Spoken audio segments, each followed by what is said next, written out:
cafelito de hoy toca café, que hoy es matutino total la sesión.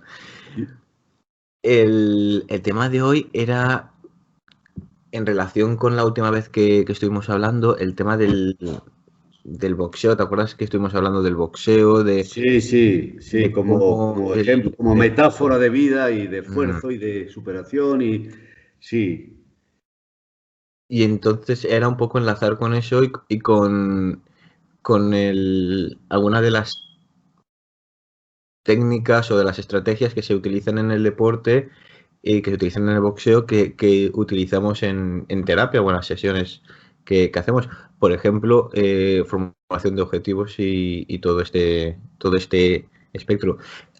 Tú haces un taller específico de eso que me parece súper interesante. Ya hemos hablado que esos talleres específicos, concretos, sobre algunos temas en los que se puede profundizar, me parecen súper importantes y súper prácticos, porque a la hora de hacer las sesiones realmente te sirve mucho para focalizarte en la práctica, en algo muy, muy específico, que me parece súper importante. Entonces, hablar un poco de eso, del deporte como metáfora, quizás concretamente del boxeo como metáfora y planteamiento de objetivos, que es una de las estrategias que me parecen súper útiles en terapia, porque muchas veces vamos a terapia y no sabemos lo que queremos. sí, ahí está.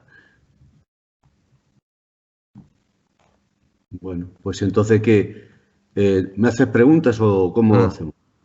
sí, la primera pregunta sería cómo planteamos los objetivos, cómo en terapia, cómo nos enfocamos hacia los objetivos, porque eso era otro tema. Lo que hemos visto hasta ahora, lo que hemos visto hasta ahora, mucho ha sido pues el tema de la sombra, el interiorizarse hacia adentro, el trabajar con esa parte de no nos gusta a nosotros mismos, pero también es verdad que todo el tema de la terapia y de todas estas sesiones se pueden enfocar hacia, hacia mejorar, es decir, no solamente cuando estamos mal, ir a ver qué es lo que pasa, qué es lo que hay dentro, sino también cuando estamos bien y queremos estar mejor. Entonces, ¿cómo nos planteamos eso? ¿Cómo planteamos esos objetivos? Pues, Rafa, lo primero que tenemos que tener en cuenta, si tomamos el deporte como metáfora, ¿no? O como un sistema en el que nos tenemos que preparar. Fíjate bien, nosotros vivimos en dos mundos a la vez, el mundo material, el mundo sensorial y el mundo mental, emocional, psicológico, espiritual, como queremos definirlo. Y fíjate que el deporte tiene en cuenta estos aspectos. Hay mucha gente que se prepara para ser ingeniero, para ser conductor de autobuses, para ser X, lo que sea. Y se ocupan de prepararse técnicamente, físicamente. Pero normalmente las academias de autoescuela o de cualquier colegio, universidad que preparan para alguna labor profesional, no tienen en cuenta el aspecto psicológico. No hay unas clases, un tiempo determinado, concreto y específico para trabajar sobre la persona. Si una persona se está preparando para el deporte, para una actividad deportiva X, o simplemente para sacar el carnet de conducir, o para ser conductor, profesor de autoescuela, puede tener miedos, puede tener complejos, puede tener inseguridad, puede que le ronde en la cabeza un mensaje que su padre de pequeño siempre le transmitía: no vales para nada, vas a ser un fracaso, fíjate tu primito, que ha sacado buenas notas, tú eres un inútil, porque hay padres que por desgracia han educado o educan así a los hijos. Y claro, nosotros tenemos que tener en cuenta que el deporte debería también, como un modelo previo a lo que es el resto de la vida, porque normalmente el deporte, los que practican o hemos practicado deporte, ha sido durante un determinado tiempo de nuestra vida, de nuestra adolescencia, de nuestra juventud, ¿no? Porque ya a cierta edad, pues el deportista ya tiene limitaciones marcadas por el propio envejecimiento corporal, ¿no? Pero te has preparado y te han sometido a una disciplina. Para llevar a cabo esa disciplina que contempla los entrenamientos, la dureza, el cansancio, el agotamiento, un régimen, por ejemplo, en el caso del boxeo, pues que tienes que llevar un régimen muy concreto, muy específico, porque tienes que dar un peso determinado a la báscula, de cara a cada combate, cada competición, etcétera, etcétera. Te exigen una serie de elementos que eso indica una actitud, es la actitud ya. ¿Realmente tú quieres dedicarte en cuerpo y alma a un deporte para dar lo mejor de ti, si te gusta, si tienes habilidades para ser un campeón? Es un reto, no tanto por el hecho de ser campeón, sino lo que significa la actitud, el compromiso y el esfuerzo que tienes que realizar para ser campeón. Y cuando eres campeón, mantener, no recuerdo quién era, sí, estaban hablando en un WhatsApp de estos de amigos del boxeo, que entre ellos grandes boxeadores como José Durán, que fue campeón del mundo del peso super welter, yo me entrené con él, ¿no?, en Madrid, en mi época de jovenzuelo también.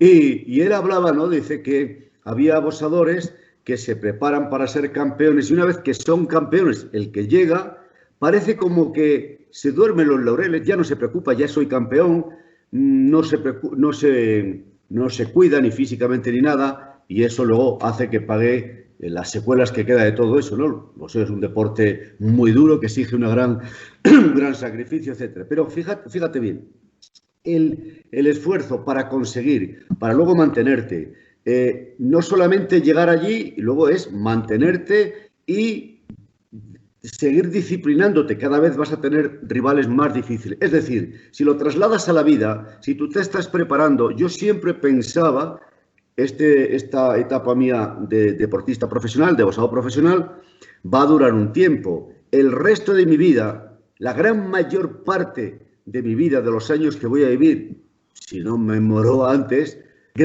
esto apenas va a ser una anécdota. Esto va a ser, pues sí, estuve 7, 8, 10 años, 13 años en el mundo del deporte profesional, amateur y profesional, pero ahora es un recuerdo que prácticamente ya ni me acuerdo, no forma parte de mi vida. Pero aquello me disciplinó, porque yo tenía que tener preparación física, y para esa preparación física que requiere una serie de entrenamientos, de asaltos, de salto a la comba, boxeo, punch, en fin, todo lo que es el boxeo. Y la actitud, la disciplina, un día y un día y un día y un día. Luego un régimen muy exigente, ¿no?, para dar el peso. Y claro, luego está la parte psicológica. ¿Qué pasa? Y eso normalmente no se tiene en cuenta. Por lo menos en mi época, aquí en España, no se trabajaba el aspecto psicológico para nada. Yo con el tiempo y ahora con la preparación que tengo en la psicoterapia, en la hipnosis terapéutica, programación neurolingüística, etcétera, me he dado cuenta que la mayor parte del éxito, el mérito o la responsabilidad corresponde a la parte psicológica que el entrenador debería haberte inculcado, haber desarrollado, haber gestionado muy bien ese aspecto, porque podías estar técnicamente muy bien preparado, podrías tener cualidades, habilidades, es decir, hay personas que tienen grandes cualidades para triunfar en la vida, en el mundo laboral, en el mundo del deporte, en el que sea, y sin embargo, por falta, por déficit de una preparación apropiada psicológica, esa potencialidad, esa confianza y ese sentido a la vida. Por lo tanto, fíjate, retrocedamos al inicio. ¿Qué es lo que te lleva al deporte? ¿Qué es lo que te va a llevar luego a afrontar el reto de la vida? Porque es como una especie de metáfora, una especie de simbolización en 4, 5 o 10 años que estás dedicándote al boxeo. Es una especie de ensayo para prepararte físicamente, anímicamente, psicológicamente, para lo que va a venir en la vida. La vida va a traer dificultades, problemas de todo tipo, buenos, malos, va a traer enfermedades, va a traer dolor, va a haber infinidad de aspectos para los que normalmente no estamos preparados. Y el boxeo, por ejemplo, con la dureza que tiene. Fíjate, el boxeo es la mejor metáfora que se puede encontrar para afrontar los retos de la vida. El boxeo exige una preparación extraordinaria, una disciplina tremenda. ¿Para qué? Para conseguir un objetivo. Y ahí te está enseñando, el que algo quiere, algo le cuesta. ¿Quieres ser campeón? ¿Quieres ganar dinero? ¿Quieres ser famoso? Tienes que sacrificarte, etcétera, etcétera. Es una gran lección. ¿Quieres triunfar en la vida? Tienes que hacer esfuerzo, trabajar, dedicarte en cuerpo y alma a ello. ¿Y qué pasa en el boxeo y en cualquier deporte? Pero el boxeo es muy acusado, que durante el ejercitamiento de ese deporte no vas a disfrutar. Cuando tú estás boxeando, no disfrutas porque te van a pegar, te van a golpear, cansancio, agotamiento, te dan golpes. Claro, fíjate, y otro reto. La gente ante las dificultades de la vida, pues muchas veces, Rafa, se justifica. No, es que he tenido mala suerte, es que me han echado de empresario, es que los empresarios, es que quien sea. Y buscamos justificaciones. En el boxeo te pegan un golpe, te dejan grogui, te caes. ¿Y qué es lo que te está enseñando el boxeo? Si te caes, levántate. Hay un tiempo que te cuentan, si el árbitro te cuenta del 1 al 10 y no te has levantado del suelo, pierdes por KO. La contraseña o la palabra clave que te da siempre el entrenador es: si caes, si te da un golpe y te caes, no te levantes hasta que llegue el árbitro a contar 8. 1, 2, a 8. En el momento que cuenta 8, pega respira profundamente y levántate. Y entonces cuando el árbitro te dice, ¿quieres continuar? ¿No quieres continuar? Te da la oportunidad. Y entonces tú tienes que afrontar el reto, la responsabilidad que vas a tener que afrontar ante los retos de la vida, sea donde sea, como sea, familiares, laborales, etcétera. Y tú dices sí. Y puedes estar groggy. Estás groggy porque todo ocurre en unos segundos. Pero tú has caído, no te das por vencido, te levantas y sigues peleando bajo tu responsabilidad. Claro, si estuvieras muy aturdido, medio groggy y tú quieres seguir peleando, normalmente el preparador puede tirar la toalla, ¿no? O tú puedes levantar la mano en signo de rendición, pero ambos son muy extremos. Y normalmente el boxeador, por orgullo, por amor propio, no levanta la mano, son excepciones. Hombre, si el preparador te ve muy groggy y tú ni te das cuenta, pues puede tirar en un acto humanitario y está obligado a velar por tu salud, tirar la toalla. Pero son casos excepcionales. También está el árbitro, que si te ves muy groggy o tienes una ceja partida, llama al médico, en fin. Pero es la actitud. Y esta actitud me gustaría que quedara muy clara para nosotros y para nuestros oyentes o televidentes, que se den cuenta que es el reto. Caes, 1000 veces que caigas, 1000 veces te levantas.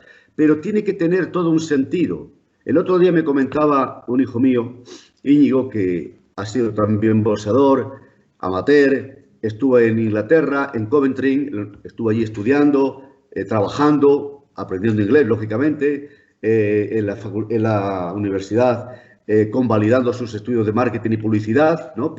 Sacando titulación académica también. Bueno, y estuvo boxeando, ¿no? De boxeo universitario y tal. Y entonces él me contaba que hace poco aquí en España pues han llevado unos boxeadores a Galicia, etcétera, y uno de los boxeadores profesional, él me dijo que bueno, pues no hizo un gran combate porque normalmente no se prepara, no se entrena, no se lo toma muy en serio. Pero fíjate qué incongruencia. Si eres boxeador profesional, tienes que tener total conciencia del enorme compromiso. Un deporte lleva su riesgo tan duro, como el ciclismo y como otros muchos deportes, pero el boxeo, ¿cómo es posible que te hagas profesional? ¡Qué irresponsabilidad! ¿Quieres ejercer una profesión, un deporte, etcétera, y no te preparas para ello? Es una incongruencia. Entonces, ante la vida, queremos triunfar, queremos no sé qué, pero no nos preparamos, no hacemos nada, luego nos quejamos, nos lamentamos. Por lo tanto, el boxeo por su dureza, y fíjate, cuanto más groggy o peor, más vulnerable estés tú, el rival más te va a pegar. Ante la vida tú tienes una dificultad y en otros deportes, pues te hacen una lesión, te caes al suelo, viene el preparador, viene y no pasa nada. El boxeo tienes la ceja rota, te han hecho daño, haces un gesto, caes y el rival te va a pegar más. Te estás preparando ante las dificultades de la vida, enfermedades, o sea, es una especie de metáfora, pero que requiere toda esta toma de conciencia. Y al inicio, Rafa, ¿realmente quiero yo esto? ¿Cuál es mi meta? ¿Cuál es mi objetivo? Porque si no tienes una meta y un objetivo claro y definido, no hagas nada hasta no tenerlo. No empieces a avanzar en una dirección sin saber cómo, ni por qué, ni para cuándo. Y en el caso que he puesto de este muchacho que es boxeador profesional, pues ha cometido un gravísimo error, porque si ni tan siquiera tiene claro que el boxeo el deporte requiere una gran disciplina si quieres triunfar. Y si vas a subir al ring, vas a competir, no te has entrenado, luego pierdes, te desanimas, a ti mismo te estás dando un mal ejemplo. Si tienes hijos o tienes algún amigo o algo que se orienta un poco en ti, estás dando un mal ejemplo. Por lo tanto, es una escuela de desarrollo, de autorrealización, de toma de conciencia. Por eso, como hemos comentado, es la gran metáfora de la vida. El boxeo, por ejemplo, concretamente, todos los deportes, pero yo hablo del boxeo porque es lo que más conozco, claro. Hay varias cosas que he relacionado. Una de ellas es el tema de la disciplina. La veo mucho, es decir, cómo enfocárselo a los pacientes para que sean conscientes que la terapia, sobre todo en hipnosis, que la gente va con la idea de que van a la terapia con hipnosis, el hipnoterapeuta hace alguna cosa extraña en la mente y tú no tienes nada que hacer. ¿Cómo cambiarles eso para decir, no, señores, el cambio implica disciplina, implica un trabajo y un compromiso serio? Y también con el terapeuta. Muchas veces, una de las cosas que he reflexionado mucho en las formaciones, en los entrenamientos, es que el terapeuta tiene que estar entrenándose constantemente, tiene que estar practicando constantemente para ir refinando sus habilidades. Por ejemplo, tú llevas 40 y pico años de profesión y evolucionando y formándote. Y hay gente, por ejemplo, que hace el curso, hace una formación y se creen que lo saben todo y no se dan cuenta de que lo importante que es la práctica después de las formaciones. Es decir, el estar constantemente refinando tus habilidades, constantemente desarrollando ese músculo de la terapia como terapeuta. Sí, es que este es el gran problema. Algunos que se arrogan la potestad de ser buenos, de ser maestros. Hay gente tan estúpida en el sentido etimológico de la palabra, que son unos tremendos ignorantes, porque si no, no lo harían, que ellos, porque ya tienen cierta experiencia, porque una serie de gente totalmente analfabeta en estos sentidos de la terapia, de la hipnosis, etcétera, pues van, les llaman maestros, los admiran, se apuntan a sus cursos, dan dinero. Y yo he visto gente que, fíjate hasta qué punto la inconsciencia, la inmadurez, por no utilizar otro calificativo, de la gente que dice, bueno, observa lo que hago. Y esta persona hace una sesión de hipnosis con alguien. Gran parte de lo que hace, de lo que está modelando, podría ser censurado, criticado y descalificado porque no está haciendo las cosas correctamente, porque además no hace pedagogía, no enseña. Y cuando yo he conocido casos, la persona ha estado 1 hora, 1 hora y media viendo a ese supuesto maestro que ha hecho 4 tonterías, 4 bobadas, pues va y lo imita. Luego, el resto del tiempo, solamente con haber estado 1 hora o 2 horas viéndote o habiendo leído un libro, como una vez que una persona a mí me decía que él estaba trabajando gente con depresiones, gente con obesidad, gente para dejar el tabaco, incluso tiene un libro publicado por ahí, y no sé qué otros temas tocaba, ¿no? Ya temas, enfermedades o problemas o síntomas ya que tienen que entrar en el terreno del médico, o por lo menos un psicólogo clínico, un especialista. Y entonces yo le pregunté, digo, ¿dónde te has formado? ¿Con quién te has formado? Y fíjate, dice, no, yo me he formado en unas fuentes muy buenas, me he formado con un gran maestro, etcétera, etcétera. Bueno, me decía así, digo, ¿quién es? A ver si lo conozco yo. Y me enseñó un libro mío. Vale. Digo, hombre, te agradezco los halagos que me has hecho, la deferencia de comprar mi libro. Digo, pero haberte leído este libro mío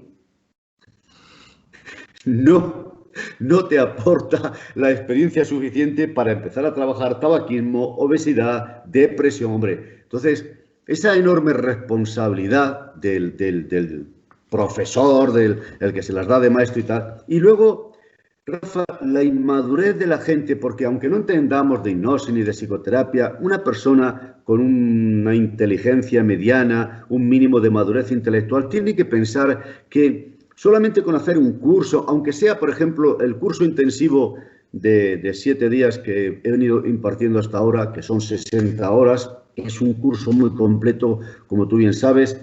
Aún así, para empezar luego, terminar ese curso sin tener formación en nada, dedicarte a ser terapeuta por ahí, afrontar el reto, la complejidad de elementos que puede traer la persona de todo tipo, psicosomáticos, etcétera, es una enorme irresponsabilidad. Hombre, tienes que comenzar, vale, pero además afrontan cualquier reto.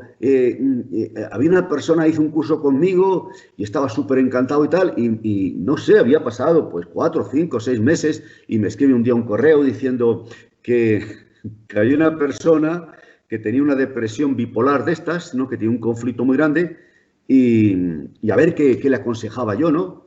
Y yo le pregunté, digo, ¿esa persona quién es y tal? Dice, es mi suegra, además era su suegra. O sea, dije yo, dice, ¿qué hago? Digo, corre, corre como un valiente, no se te ocurra, y menos a tu suegra, por razones obvias, ¿no? Por la familiaridad, por la confianza, además, si tiene ese problema, eso requiere un tratamiento médico psiquiátrico. Entonces, claro, ese es el problema, hay que formarse, ¿no? Y la metáfora de la vida, del deporte, y ya metidos en el tema de la terapia, hay que concientizar a la gente de que esto requiere mucha preparación, etcétera. Entonces puede decir uno, o sea que hasta que no lleve 20 años estudiando y trabajando, no lo voy a practicar. No, pero comienza poquito a poco. No se te ocurra coger bajo tu responsabilidad personas que necesiten un profesional de la psicología, un clínico, un psiquiatra, un psicoterapeuta, no, pues yo cuando comencé ya tenía un bagaje de experiencias muy amplio porque había practicado mucho tiempo meditación zen, el yoga, psicología transpersonal, me había formado la psicología freudiana en el Centro San Luis de Bilbao, 2 años estudiando psicología humanista, psicología transpersonal, y ya trabajaba y me había formado ya en varios cursos con hipnosis, ¿no? Y programación neurolingüística. A pesar de tener todo ese bagaje de experiencias, había dirigido muchos grupos de la Escuela del Cuarto Camino, grupos gnósticos, decía, yo tenía un montón de años de trabajo con mucha gente, pero aún así, yo solamente empecé a aceptar personas pues, que estaban un poco estresados, más que nada relajación, para reafirmar mucho en el campo del deporte, formulación de objetivos, etcétera. Pero no se me ocurría en absoluto un cuadro clínico, no, tengo una depresión, no tengo un cuadro psicótico, tengo una pequeña esquizofrenia, no. En fin, este tipo de problemas ni se me ocurría. Yo estuve trabajando y tuve acceso a poder colaborar con un psiquiatra, con el doctor Jiménez del Oso, en casos incluso de ciertos grados de esquizofrenia, casos de este tipo, porque él como médico los medicaba, los trataba farmacológicamente, tratamiento psiquiátrico, cuando él consideraba que la hipnosis podía ser un coadyuvante, un refuerzo para lo que él hacía, me decía, Horacio, aquí te presento a fulano de tal, él me explicaba qué es lo que le pasaba y me daba una orientación. Y yo, bajo la responsabilidad del doctor Jiménez del Oso, trabajaba con una persona que pudiera tener cierta esquizofrenia, cierto tal, pero para mí no se me ocurre por mí mismo, vamos, ni por lo más remoto. Entonces, claro, pero esta gente trata de todo, les da igual. O sea, hay una cantidad, hay una tribu de gente impresentable, tremenda, que está haciendo mucho daño y que son unos irresponsables. El deportista, ahí tienes el caso que he dicho de este muchacho. Quiere ser campeón, quiere tal, pero no está dispuesto a pagar el precio que requiere ser. El que algo quiere, algo le cuesta. Y esta es la gran metáfora de la vida. Edison, tú lo sabes, educaba a la gente. Sí hacía terapia, claro que hacía terapia, pero hacía pura pedagogía, culturizaba a la gente. Es decir, no solamente le ayudaba a resolver un miedo, un problema, lo que sea, ¿no? También trabajaba con deportistas, lógicamente, etcétera, ¿no? Entonces, fíjate, sino que él intentaba educar, culturizar, que la gente aprendiera a manejar su mente, a cambiar sus ideas, a darse cuenta de que tienen métodos, técnicas, que puede plantearse las cosas de una manera distinta y que todos esos recursos están en estado potencial dentro de él. A mí me gustaba mucho, hay por ahí uno de las terapias que hizo con un deportista y este deportista pues tenía como mucha ansiedad, con mucha preocupación porque cuando estaba compitiendo había unos minutos muy intensos que le agobiaban mucho porque él se preocupaba mucho, la angustia, pensamiento anticipatorio, ansiógeno, no me voy a cansar, etc. Y entonces él lo que trabajaba en estado de hipnosis era que viviera el presente, no que pensara que todavía le faltaba media hora para terminar, porque eso generaba más cansancio. Estás cansado y piensas, madre mía, me falta todavía media hora. Yo recuerdo una vez que hice el primer campeonato de España que yo realicé, pues en Madrid. Yo me acuerdo, a 12 asaltos, claro, que es donde se peleaba entonces, y yo me acuerdo que había un reloj gigantesco en el Palacio de Deportes de Madrid, y en uno, no me acuerdo si era en el segundo o tercer asalto, yo ya estaba muy cansado, más que nada por la tensión mental, la preocupación, nivel de compromiso, en fin, todo esto. Y me acuerdo que miré, mientras que estaba boxeando, miré a ese gran reloj y dije, todavía, y luego aparecía en el número de asalto donde íbamos, y pensé, madre mía, los asaltos que me quedan todavía. O sea, yo mismo me generé un cansancio, un agotamiento. Además, perdí ese combate porque hice... ¿Y por qué perdí? Yo era mejor boxeador, podía haberle ganado. Pero yo mismo me boicoteé, me machaqué a mí mismo, me preocupé, me sugestioné hipnóticamente. Yo no sabía que eso era hipnosis entonces.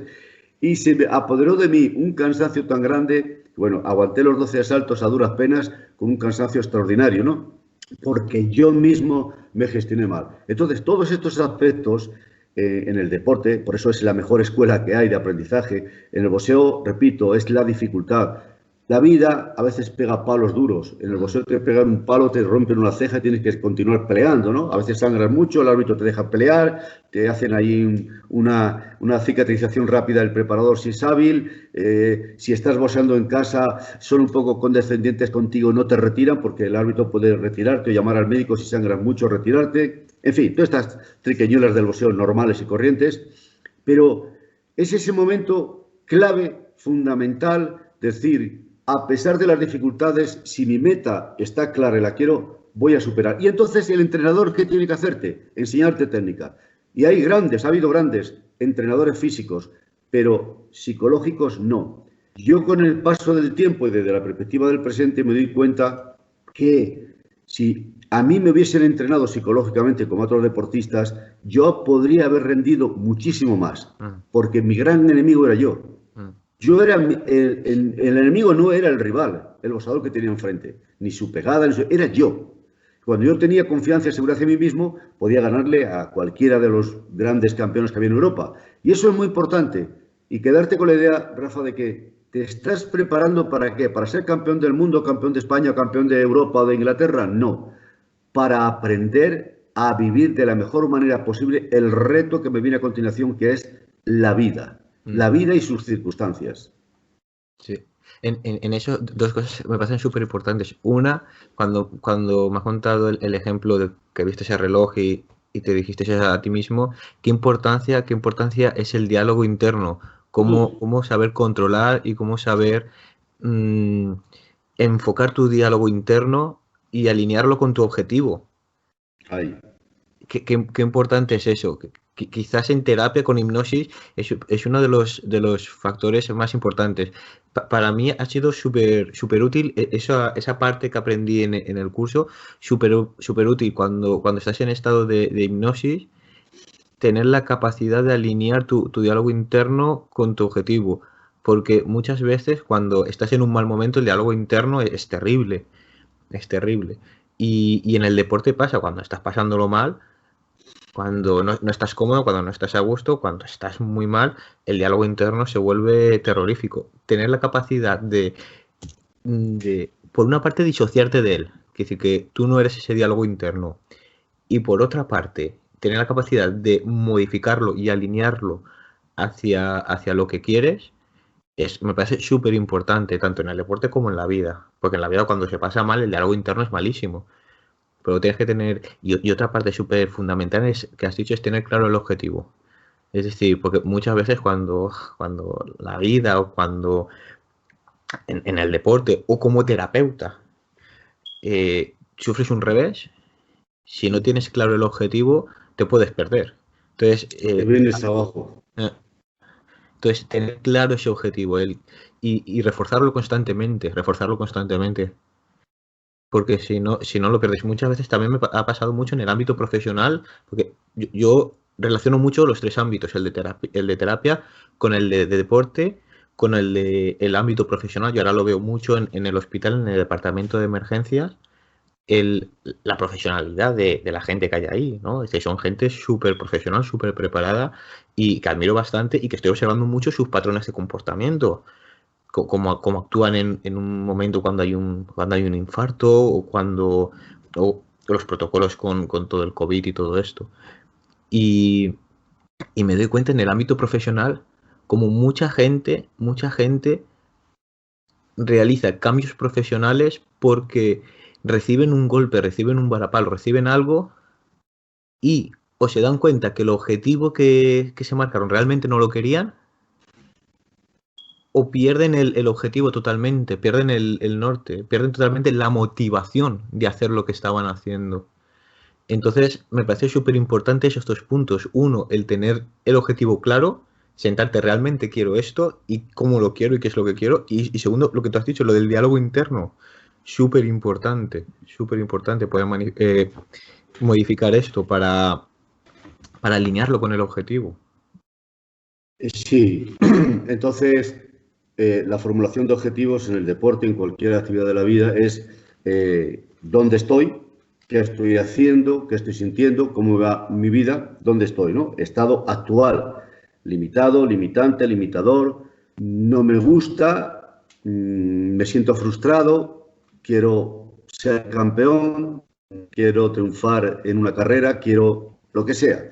Entonces, ¿dónde estoy? Y luego pensar, y si estás haciendo terapia en hipnosis y programación neurolingüística, pues todo esto se facilita, es ¿dónde quiero estar? Estoy aquí, se puede trabajar con la metáfora del puente, imaginarte, ¿no? Ya sabes, el puente, estás en una orilla, la entrada, ¿dónde estoy? Al día de hoy, ¿dónde estoy? Aquí, mi vida está condicionada, no tengo calidad de vida, tengo estos problemas o esta frustración, en fin, es ser consciente en todo momento, plantearme, ¿qué hago aquí? Esto es lo único que hay, me voy a conformar, vivo una vida de frustración, ¿dónde quiero llegar? Te puedes imaginar un puente, ¿no? Se utiliza la metáfora del puente, pues quiero llegar a tal sitio. Y es curioso que para llegar a tal sitio tú tienes que adelantarte, para eso tenemos la capacidad de imaginación, de pensar en mi meta, y cuando pensamos siempre pensamos en imágenes. La cualidad de la mente es que el pensamiento, lo que decimos el pensamiento, son imágenes. Siempre pensamos en imágenes. Es imposible pensar en nada, en algo que no sea que no lo representemos con una imagen. Tienes que crear, Rafa, como tú bien sabes, este tema de la PNL, una imagen grata a los ojos de tu mente que representa tu estado deseado. Y entonces, en la balanza, en el puente, en la entrada, la salida, como sea, ¿dónde estoy? ¿Dónde quiero estar? ¿Qué tengo aquí? ¿Qué voy a tener allí? Si llego allí, ¿de dónde me alejo? Me alejo de aquí, pero al alejarme de aquí, ¿qué pierdo? ¿Qué gano? Todo eso hay que evaluarlo, ponerlo en la balanza, darse tiempo uno, ¿no? Para ser consciente de uno hacia dónde quiero caminar. Y el que algo quiere, algo le cuesta. Entonces, en ese viaje a través del puente, de la metáfora, que se trabaja muy bien en hipnosis, en terapia, como tú bien sabes, aplicado al deporte, donde sea, o al área de la vida que sea, pues sabes que vas a tener resistencias. Algo o alguien dentro de ti que quiere protegerte a su manera, va a ofrecer resistencia, porque no quiere que corras riesgos, etcétera, etcétera. Quiere protegerte a su forma, a su manera. Es como el papá o la mamá súper protectores del niño que están todo el día pensando, cuidado hijo, cuidado esto, cuidado lo otro, cuidado. Y le generan una crisis de inseguridad al niño con tanto cuidado por aquí, cuidado por allá. Lo hacen todo. En fin, no le dejen que se mueva un poco. Si se cae, pues ya se levanta, en fin. Entonces quieren protegerle. Se equivocan en la forma, pero no en el fondo. Pero cuando vas a avanzar, sabes que vas a afrontar un reto, que va a haber una resistencia, que hay una parte. Claro, la resistencia puede ser interna, mecanismo protector, etcétera, o también puede ser externa, algo o alguien. Pero siempre, siempre, siempre va a haber también recursos. Entonces, este planteamiento tan sencillo aplicado en el deporte. Yo me acuerdo una vez, estaba en Madrid, Palacio de los Deportes de Madrid, y se celebraba un campeonato de España, de Europa, perdón. Y si no recuerdo mal, era Nino Jiménez, me acuerdo, un boxeador madrileño que fue campeón de Europa, en fin, y pabellón de los deportes con miles de personas y tal. Y yo iba a boxear en combate de semifondo y me tocaba boxear con el campeón de Italia, Vittorio Conte. Claro, en aquella época por lo menos, hablar del boxeo de Italia, un boxeador italiano, había mucha afición. Italia había dado muchísimos campeones de Europa, había dado campeones del mundo, Nino Benvenuti, otros muchos. Es decir, Italia era un país, no sé cómo está ahora, porque yo hace muchísimos años que no sigo el boxeo ni nada, pero había grandes campeones. Entonces yo boxeaba con el campeón de Italia, el campeón de Italia, el campeón de Europa era italiano también, Elio Cotena o algo así, boxeaba con el madrileño, el campeón de los pesos welter boxeaba conmigo, y yo me acuerdo que estaba en el vestuario con una gran tensión, una gran ansiedad. A mí me faltaban ya pocos minutos para que me llamasen a salir al ring, a pelear y tal, y yo tenía una crisis psicológica muy fuerte, de ansiedad. Ahora, desde la perspectiva que tengo ahora, la toma de conciencia que tengo de las cosas y la perspectiva, el conocimiento de la psicología, te puedo asegurar que no era en absoluto el estado de conciencia más idóneo para subir a un ring, dar lo mejor de mí, ganar el combate o al menos boxear, hacer un papel digno, sino todo lo contrario. Y en ese momento era una gran angustia. Psicológicamente estaba saturado. Llegó el preparador, el organizador del evento, Xavier Azpitarte, que falleció, un gran amigo mío de Bilbao, que era el organizador, y relativizó todo de una forma como de sentido del humor. Bueno, Horacio, ya sabes, subes al ring, pelea, pim, pam, como tú sabes hacerlo. Cuando termine el combate nos vamos a ir al restaurante vasco, que es un restaurante vasco en Madrid, vamos a comer una merlucita y no sé qué. Tú subes ahí al ring a pelear y haz lo que sabes, ya lo sabes, venga. Y olvídate, si ganas, si pierdes, pierdes. Relativizó, desdramatizó. En aquel momento, Rafa, para que nos demos cuenta de lo que era la psique, se estaba celebrando otra velada de boxeo en Italia. Y boxeadores españoles que habían ido allí, entre ellos, estaban jugándose, apostándose en qué asalto perdía yo. O sea, no solamente no me concebía ninguna esperanza de ganar al italiano, porque era un campeón de Italia muy bueno, un gran boxeador, sino que se estaban apostando, y además era un pegador de estos, y se estaban apostando en qué asalto me ganaba, fíjate, o sea, no decir, bueno, vamos a ver si pierde o gana, no, en qué asalto pierde. Bueno, y mete la angustia que yo tenía, la preocupación, y llega este hombre y me sugestiona hipnóticamente, es decir, a lo que sabes hacer, disfruta, pim, pam, nos vamos a comer y tal. Me desdramatizó, me relativizó. Bueno, pues en el segundo asalto le tiré, me dieron una cuenta de protección. En el sexto asalto, si no recuerdo mal, tuvieron que retirarle porque ya le había partido una ceja, o sea, ahora ya casi me cuesta decirlo así, pero le di un buen palizón al campeón de Italia. Le gané antes del límite. Yo no era un boxeador pegador, era muy técnico, ¿no? O sea, pero fíjate tú, en qué segundos se barajó todo. De estar con la angustia, haber salido a pelear, reservón, con miedo, con preocupación, salí despreocupado. Ese es el elemento fundamental. ¿Quién me ayudó? Él. Eso era pura hipnosis en ese momento. No había resistencia. Yo aceptaba lo que me decían. Entonces, eso también se puede aplicar a la vida. También se puede aplicar a la vida. Relativiza, desdramatiza los problemas familiares, las discusiones, las broncas con los compañeros, con quien sea. A veces no las broncas, sobre todo entre familia o la pareja.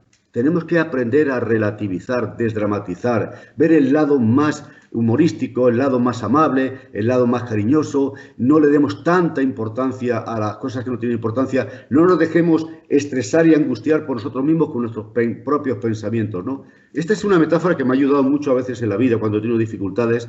He pensado, a ver, ¿qué hice allí? Estaba preocupado. Yo mismo me estaba generando un mundo de preocupación, de miedo, de ansiedad. Y viene una persona y lo relativiza. Vamos a aprender a hacer eso, porque si lo hice allí, si lo hice en aquel combate, lo puedo aplicar en cualquier situación de la vida actual. Perfecto. Hay muchos temas. Lo que acabas de comentar me parece súper útil, el encontrar los recursos en un ámbito de la vida, que el deporte hace mucho eso, sacar lo mejor que hay en ti y poder extrapolarlo a distintos entornos, ¿no? No solamente en el ámbito del deporte. Es decir, me parece súper interesante. Y luego también el tema de cómo se produjo ese cambio. Una de las cosas que a mí más me gustan dentro de la terapia del cambio, el cambio conversacional, es este método, esta vía de de comunicarse con el paciente, que es totalmente conversacional, que no es nada directivo, que incluso parece una conversación, pero que esa conversación tiene un fondo, tiene un trabajo súper interesante. En el modelo, en el modelo de hipnosis ericksoniana, que es la que se centra mucho en ese estilo, me pareció un método súper interesante porque es un método que puedes utilizar en la vida diaria y que aparte hay muchísima pedagogía, como has dicho, la psicopedagogía es súper importante, la educación de las personas y, por ejemplo, si tienes niños, el cómo comunicarte con ellos de manera que puedas influirlos positivamente sin ser totalmente directivo, totalmente autoritario. Súper interesante. Claro, porque además ahí tú no estás en la hipnosis decimonónica clásica que te sugestionan y a partir de ahora vas a dejar de tal cosa, a partir de ahora. No, Erickson, hay una anécdota muy típica en casi la mayoría de los alumnos que él ha tenido, desde Zey, desde Rossi, en fin, grandes psicólogos, doctores en psicología, etcétera, que son terapeutas, practican la hipnosis clínica ericksoniana. Y que ellos coinciden en que cuando hablaban con Erickson, ya él se tiraba horas y horas hablando, muchas veces salían, por ahí Zey también, al que yo conocí en Guadalajara, en México, y participé en ese congreso internacional con él, que creo que este año que viene, si se puede viajar, voy a viajar a Phoenix, en Arizona, que allí está el instituto, allí vivió Erickson, etcétera. Y bueno, yo tengo que ir allí a Arizona a impartir un curso de hipnosis completo con Graciela Gómez, que quiero organizarlo y tal. Y él hablaba de que se tiraba horas y horas hablando con Erickson y muchas veces luego, y otros alumnos suyos coinciden más o menos en la misma experiencia, la misma impresión, que sabían que habían hablado mucho, que Erickson les había atiborrado, se podía tirar hasta 4 horas hablándoles, comentándole cosas, conversacionales, digamos. No decía nada concreto y específico, pero había sembrado, es como si ellos fueran un gran semillero, había sembrado de ideas, de imágenes, que en ese momento no eran capaces de asimilarlo. Y dicen, y coinciden todos, que gran parte de la enseñanza de Erickson, de lo que les transmitía, de las ideas, de los nuevos enfoques, del cambio de perspectivas, de generar esperanza, ilusión, confianza, seguridad en sí mismo, ocurría años después. Hay una constante. 4 años después de aquellas conversaciones en la casa de Erickson, me di cuenta de lo que me quería decir, etc. Es sembrar. La ventaja de los patrones, de los modelos ericksonianos, es que sortea fácilmente y vence la típica resistencia que en toda acción psicoterapéutica siempre se origina, ¿no? Cuando haces una terapia directiva que ordena, que eso se elimina, tal, pues hay una resistencia, un mecanismo de resistencia, y eso a veces hace que la terapia resulte tan difícil, ¿no? Que haya tanta dificultad para llegar a buen término y tal. Pero si tú, como dices tú, empiezas a hablar con una persona y empiezas a contarle historias, metáforas, tal, una conversación donde vas participando, donde gran parte de lo que tú le dices, conducente a que él encuentre recursos dentro de sí, se basa en lo que él te ha dicho. Erickson decía, presta mucha atención porque la persona te va a contar una historia verbalmente de su problema. Presta atención al lenguaje no verbal, porque gran parte del problema no es lo que uno cree, lo que uno dice, lo que uno le dice al profesional. Y el profesional, desde el punto de vista de la hipnosis, y es sobre todo hipnosis ericksoniana, tiene que observar y decir, caramba, este me ha dicho que le pasa tal cosa, pero su cuerpo, su lenguaje no verbal, sus respuestas son distintas, no corresponde. Entonces, observar. Y hasta que él mismo te va a decir, sin darse cuenta de ello, cuál es su verdadero problema, a través de la conversación, el feedback, te dice una cosa, tú le devuelves, le haces unas preguntas, de repente le sacas de ese tiempo y espacio y le llevas a otra cosa, de repente le cuentas una batalla que tú has tenido, un problema que tú tenías en el pasado, que aparentemente no tiene que ver nada con él, aparentemente, pero en el fondo sí, porque la actitud con la que yo afronté tal problema y se lo digo, pues yo recuerdo algo parecido, bueno, no era parecido al tuyo, pero en el fondo sí, y entonces yo le cuento un problema. Entonces la persona se relaja, ya no hay resistencia, porque estoy contando un problema mío, ya no está alerta, la parte que ofrece resistencia en él ya no está alerta, ya no está con la guardia alta, ¿no? Sino que está abierto con curiosidad, porque tú le estás contando tu historia. Tu historia puede que se la cuentes literalmente, si es válida o no, o puedes inventar un montón de cosas porque le estás dando estrategias. Indirectamente, las sugestiones indirectas, le estás dando ideas de cómo afrontaste tú el reto. Y la persona, lógicamente, sin darse cuenta, sin ofrecer resistencia, está asimilando qué es lo que va a hacer, cómo lo va a hacer. Y hay un mensaje muy humano y muy profesional también, es, aunque no lo razone, oh, pues si este que es el profesor, este que es Milton Erickson, este que es fulano de tal, también ha tenido problemas, pues entonces yo tampoco tiene tanta gravedad que yo con menos conocimiento los tenga. Desdramatice, relativiza todo el problema. Y le estás dando la clave. Yo hice esto y esto y esto y esto. No te estoy diciendo que lo hagas tú y pones resistencia. No, no. Tienes la guardia baja. Te vas a tragar todos los golpes que te dan, es decir, todos los mensajes. Y al final, como decía mucha gente, no sé, me ha estado hablando de las flores que se siembran en tal sitio y que luego las semillas y que dan frutos y que luego no sé qué. Me ha hablado, había una historia que se relata por ahí que habla del mar, de los viajes que hacen las ballenas en el océano en ciertas épocas para reproducirse, que llegan a no sé qué parte del Atlántico, que cruzan el no sé qué otro mar, que dejan allí los huevos, que luego dais... O sea, le está contando un montón de historias y la gente está absorbida, tragándose todo, porque son metáforas, son relatos, aparentemente no tiene que ver nada con su problema. Y bueno, pues adiós, ya lo veremos otro día. Y dice, ¿pero qué me ha hecho? Te ha absorbido, te ha bombardeado, te ha programado de ideas creativas. Y claro, esas llegan al inconsciente y en el inconsciente tiene su tiempo y su espacio para manifestarse. Se da el cambio y el primer sorprendido del cambio es uno y dice, yo no he hecho nada. Pues Erickson me soltó un rollo, pero no me dijo nada concreto. Yo no he hecho nada, pero ya he solucionado el problema. Eso es la mente prodigiosa de Erickson, como él decía, confía en tu inconsciente. Toda persona tiene dentro de sí los recursos que necesita para modificar la experiencia y alcanzar el objetivo. ¿Y tú qué es lo que haces? En vez de esa hipnosis directa, y ahora haces esto, y ahora fumas aquí, ahora no fumas allá, y ahora... No, eso te puede durar un tiempo. Es provocar una verdadera revolución para que las mismas actitudes mentales de la persona de encontrar soluciones, ideas nuevas, cambio de perspectiva, etcétera, etcétera, cambio de creencias, se pueda dar. Pero claro, la gente, tú sabes, que busca lo rápido. Además hacen alarde, hipnosis fulminante, como decía uno, hipnosis rápida.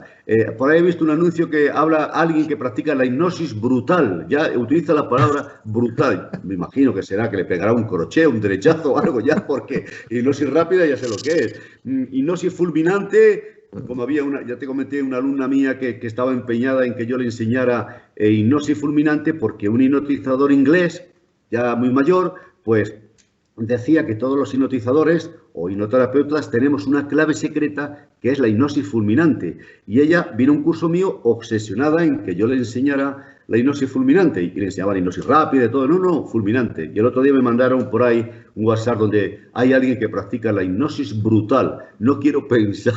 No quiero ni pensar lo que tiene que ser. Supongo que lo tirará desde un quinto piso o algo así, ¿no? O sea, hay es terrible, sí. Pero fíjate lo que es jugar con la mente, es decir, ser consciente de que dentro de uno están todos los recursos y el terapeuta tiene que ser habilidoso para que se movilicen los recursos. Muchos de ellos se movilizan a nivel del inconsciente, el consciente ni se entera, pero el resultado luego se experimenta después de un tiempo. Desde esa actitud, que es como nos enseñaba Erickson y otros grandes maestros, es como podemos hacer una verdadera obra de arte. Dice, cada uno puede convertirse en arquitecto de su propia mente, sí.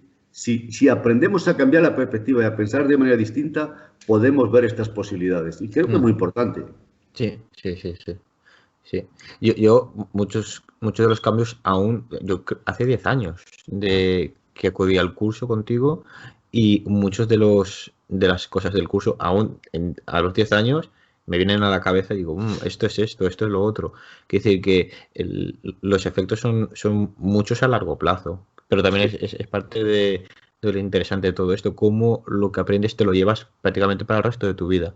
A mí me ha servido mucho, por ejemplo, cuando vine aquí a Inglaterra y hace ahora que vine a Inglaterra 7 años, que haría 3 o 4 años. 7 años. 7 años. Y me sirvió cuando vine aquí, porque fue un momento bastante duro. Y hacía ya 3 años o 4 que había hecho la formación contigo y muchísimas de las cosas que utilicé para mí mismo en ese momento y luego para plantearme objetivos que ahora es cuando empiezo a verlos cerquita. Es decir, que el cambio lleva tiempo, me ha llevado tiempo, y muchos de los efectos del trabajo que hice están floreciendo ahora muchísimo. Es decir, que es a largo plazo, muchas cosas, algunas a corto plazo. Es decir, que Sí, hay... algunas son rápidas y otras requieren su tiempo, ¿no? Como la semilla que se planta en un sitio. A corto plazo, yo utilicé mucho lo que aprendí contigo, el anclaje, por ejemplo. Signo señal. Me hice un autoanclaje con Mohamed Ali, hablando de boxeo, cuando estaba aquí, que vine y estaba un poco más psicológicamente. Y me hice un anclaje de Mohamed Ali, súper chulo, y aún lo utilizo de vez en cuando, porque me gusta, más que nada, ya por cebarme. Y muchísimos de los efectos, y a la hora de plantearme objetivos, me acuerdo muchísimo en la sesión, porque fue la demostración la hice contigo, es decir, salí yo y trabajamos juntos. Cuando planteamos objetivos, una pregunta que para mí fue fundamental es si el objetivo estaba en mi naturaleza. Sí. Estuvimos hablando, está el objetivo en tu naturaleza, y esto para mí fue esa reflexión que hice fue algo súper determinante a la hora de plantearme objetivos en mi vida, sobre todo a nivel profesional, de hacia dónde enfocarme o hacia dónde no enfocarme. Porque yo, por ejemplo, soy una persona bastante curiosa, me puede despertar curiosidad muchísimas cosas, pero a la hora de decidir qué camino coger profesionalmente, me siento conmigo mismo y me digo, Rafa, ¿está esto en tu naturaleza? ¿Esto es lo que realmente quieres dentro de tu ser? ¿O simplemente es curiosidad? Es que algo te despierta cierto interés. Es súper importante. Sí, esto son, bueno, los tres factores, ¿no?, fundamentales para conseguir algo cuando estás trabajando con una persona. En la primera parte de recogida de información, la anamnesis, ¿no?, qué te pasa, qué quieres, etcétera, etcétera, pues tienes que, ya vas a sembrar una semillita de esperanza, de ilusión, de expectación, vas a levantar el ánimo de la persona, vas a hacer que la persona de repente empiece a darse cuenta, sin ser demasiado consciente, que todo lo que le estás diciendo le está impactando de tal manera que empieza como a tener una perspectiva mucho más esperanzadora del tema que va a conseguir. Y entonces, si sobre el tema concreto y específico que quiere alcanzar y conseguir, empiezas diciéndole que hay tres factores fundamentales para asegurarse de si puede o no puede. Tú lo has dicho. Conseguir esta meta está en tu naturaleza, es realista, es ecológica. Si reúnes esos tres requisitos, puedes tener la completa seguridad que lo puedes alcanzar. Si la persona todavía está un poco desanimada, no tiene mucha confianza, la típica persona que ha fallado, en fin, que la autoestima la tiene por los suelos, una cosa muy buena, muy erisoniana también y da mucho resultado, es retrocede la memoria, hazle una hipnosis, aunque solamente sea relajación o para desdramatizar y que no genere una barrera ante el miedo si es la primera vez de ser hipnotizado. Bueno, vamos a hacer una relajación, una visualización, no te voy a hipnotizar todavía, baja la defensa y le haces una hipnosis. Y le dices, vete al pasado, a alguna experiencia, a algo, alguna habilidad, algún momento en algún área de la vida donde tú sientas confianza, donde las cosas te salgan muy bien, algo que sepas hacer. Puede ser una cosa nimia. Pues no, pues a mí me gusta mucho el dibujo, la pintura, dibujo muy bien y tal y cual. Pero eso no tiene que ver nada con mi meta actual. No. Pero tú tienes una habilidad para hacer algo, la pintura, lo que sea. Como si es conducir un coche, como si es barrer, como si es preparar unas patatas fritas con huevos y chorizo. Si tienes una habilidad para hacer algo concreto y específico, o tienes ciertas habilidades, esas habilidades las vas a trasladar a otra actividad. Si tienes esa habilidad, la vas a utilizar para encender la chimenea, que parece una tontería. Bueno, pues esa misma habilidad, esas estrategias que utilizas para encender la chimenea, colocar las maderas de tal manera que puedan arder, etcétera, etcétera, que haya viento, que se oxigene todo bien, pues eso mismo lo vas a utilizar hacia la consecución de este objetivo que hemos quedado que es realista, que depende de ti, que está en tu naturaleza, porque si tú me pides, Horacio, hazme volar, cuando termina la terapia no está en tu naturaleza volar, puedes caer un piso, pero eso no es volar, eso es pachurrarte, ¿no? Y si es ecológico, que no perjudica a nadie, etcétera, etcétera. Entonces, todo ese tipo de cosas están generando la actitud, está despertando una expectativa, una confianza, una seguridad, y además ¿no? La hipnosis ericksoniana, que es tan realista, por eso se dice naturalista, porque se basa sobre todo en experiencias o elementos que están presentes. Como lo tiene, no puede negar, no puede haber una resistencia a decir no lo puedo conseguir, porque estás haciendo una especie de inventario, ¿no?, de los recursos que utilizas en otras áreas. Vamos a trasladarlas. Yo me acuerdo una vez que había una persona que era muy duro, decía que era muy difícil para él, que era muy resistente, muy nulo para las matemáticas, que además las tenía antipatía, no lograba aprobar nunca las matemáticas, siempre tenía que buscarse un profesor, ¿no?, de refuerzo, etc. Y entonces, en una conversación, siguiendo los modelados ericksonianos, empecé a contarle un montón de historias mías relacionadas con el deporte, y yo, el tipo me miraba así y hacía así con la mano, tal, y yo creo que pensaba, bueno, este tío, ¿por qué me cuenta? Si yo tengo este problema con las matemáticas, este tío me está contando las dificultades que tenía en el deporte. Entonces, ahí fui dándole un montón de mensajes indirectos y me di cuenta por el lenguaje no verbal, cómo bajó la resistencia, bajó los hombros, ya dejó de estar así a la expectativa, y estaba un poco fascinado por la trama que yo le estaba contando. Y entonces le dije, bueno, pues ahora cierra los ojos, no le di tiempo a pensar, razonar, y esa habilidad que tienes para ciertas áreas, no me acuerdo qué actividad era, que sentía mucho placer, hablábamos de las endorfinas, toda esa historia, y esa satisfacción, alguna actividad que le gustaba mucho, no recuerdo cuál era, pero le gustaba mucho y él decía que sentía algo muy emocional, una especie de placer emocional al realizar eso. Y entonces le dije, bueno, quédate con ese placer emocional, con esos sentimientos, con esa sensación, quédate, disócialo de la actividad X. No pienses en ello, en estado de hipnosis se puede hacer, se puede disociar, quédate solamente con la emoción. Lleva ese estado emocional de gusto, de que te gusta, al momento de las matemáticas. Porque ¿qué es lo que estás haciendo? Llevar a las matemáticas, a la dificultad intrínseca de las matemáticas, tu rechazo emocional. No, vas a ir con un estado emocional distinto. Si has sido capaz de evocar ahora esa emoción, ese placer que sientes cuando haces esa actividad, sin hacerlo, lo has evocado en tu memoria celular, está la experiencia, la emocionalidad, el placer de lo que sea. Bien, ahora lo trasladas al momento. Le programé, cuando estés en el pupitre, en tu casa, donde sea, pues haciendo las ecuaciones matemáticas, etcétera, etcétera, vas a entrar a través de un anclaje en este estado emocional y lo vas a asociar a partir de ahora con las matemáticas. Empezó a sacar sobresalientes.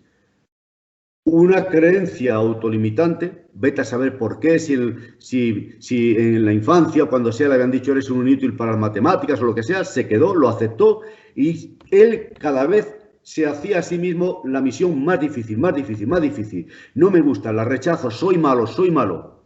Acabamos con eso, con ese pensamiento negativo y generamos esa energía, la trasladamos a una emoción, a una experiencia, a un placer, etcétera, y que lo trajera al presente. Entonces, desde ese punto de vista, basándose en las propias experiencias, muchas veces es el mejor recurso para generar un cambio. Y para que lo acepte y la resistencia no surja, es algo que no pueda rebatir, que no pueda rechazar, lo experimenta. Puesto que lo experimentas, es como si te dijera, tú caminas de aquí en esa dirección hacia aquella montaña, sí he ido muchas veces. Bueno, pues ya tienes la habilidad para caminar. Vamos a hacer que esa habilidad para caminar y ese placer de llegar allí lo traslades en otra dirección.